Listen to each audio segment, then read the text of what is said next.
ہم بھی آپ کو یہی کہتے ہیں بھائی نمبر ٹنگنے کے لیے نہیں، آپ جس جس جگہ ہیں وہاں تاریخ کا کام کرو. اتنے آ کے نمبر ٹنگن دی یا مینو ملن دی جناب لین چ لگ کے 2-3 واری مسافہ کرن دی لوڑ کوئی نہیں. ہاں جی، ہاں یا مینو منہ وکھان دی لوڑ کوئی نہیں. جنہ دا تسی کام کرنا ہے وہ تمہیں ویکھ رہے تے دعا بھی ادھروں ہی لبنی تے کام ہونا ہے. ہاں ہن سانوں مطلب وکھا کے تسی کام کرنا ہے تے پھر اتھے استاد آن گے تے پھر انج ہوئے گا، پھر تقریر ہوئے گی، پھر بندے متاثر ہون گے، پھر تمہیں پیسے دین گے، پھر دفتر کھلے گا. یہ کام تے وڈی عمر چاہیے تھی. جتھے کوئی بیٹھا انہیں یہ نہیں کیا کہ ہن بھائی میرے جان نہ کلیاں کی ہونا ہے تے نام ہی کیا تھا کی ہونا ہے. انہیں کہا کچھ بھی نہیں ہونا. غلامی کا اظہار یہی ہے کہ جہاں حضور جا رہے ہیں تم بھی چلو. جہاں کام دین کا رکاوٹ بنی ہے، جہاں دین کے ساتھ غداری ہوئی ہے اور تم اپنی آنکھوں سے تم نے دیکھا ہے کہ 6-7 سال کے اندر دین کے ساتھ انہوں نے کیا کیا ہے. اب میری تقریریں سن کر ہی آپ کو اتنی شعور بھی نہیں ہے. گرم تتے کا تمہیں احساس ہے، گرمی سردی کا احساس ہے، اور جناب کھانے پینے کا احساس ہے، پیٹ کا تمہیں احساس ہے، بھوک لگی ہے، تو تمہیں اتنا بھی احساس نہیں ہے کہ دین کے ساتھ انہوں نے کیا کچھ کر دیا. اب مولوی خادم کی تقریر ہی ہوگی تو تمہیں سمجھ آئے گی ان باتیں.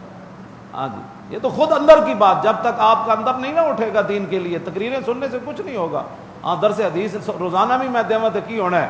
ہاں جی، کچھ بھی نہیں ہونا. تو یہ تبدیلی ہوتی اندروں اٹھے بندہ.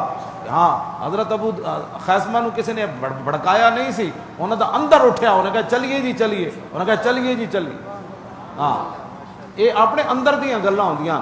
یہ تک مڑ مڑ جی تقریر تسی اتھے آؤ تے اتھے جناب بڑی ضرورت ہے تہاڈی، اتھے ایک باری تسی آؤ.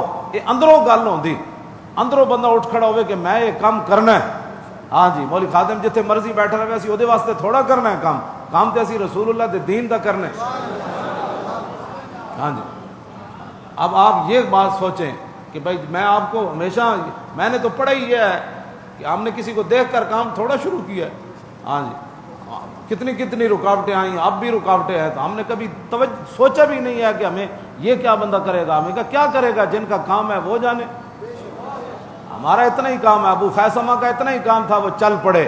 آگے انہوں نے یہ نہیں کہا حضور دعا مانگیے، مالک دیکھ رہے ہیں جتنا جس خلوص سے کوئی کام کرے گا اتنی بڑی اس کو دعا بھی مل جائے گی. حضرت ابو خیس جو میدان غزوہ تبوک سے پیچھے رہ گئے تھے اور دوپہر کے ٹائم جب گھر آئے، کہا ان کے پاس تیز رفتار سواری تھی، انہوں نے کہا کہ میں جلدی حضور کو پیچھے سے مل جاؤں گا. دوپہر کے ٹائم آئے، دیکھا کہ گھر میں باغ میں پانی چھڑکا ہوا ہے، ٹھنڈا پانی بھرا ہے، گرم روٹیاں پکی ہیں. تو گھر کے دروازے پر ایسے کھڑے ہو گئے. کہا کہ ابو خیسمہ تو یہاں بیٹھ کر ٹھنڈے پانی پیے گا، روٹی کھائے گا، اور حضور تپتے ہوئے صحراؤں میں چل رہے.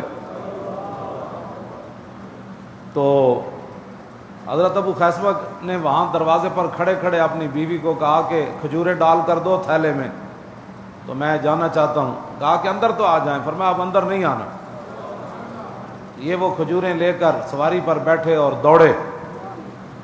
اور اقبال کہتا ہے جب ابو خیسمہ حضور کے پیچھے چل رہے تھے، دوڑ رہے تھے، تو ہر دو بمنزل رواں، ہر دو امیر کارواں، عقل بہیلا می برد اور عشق برد کشاں کشاں.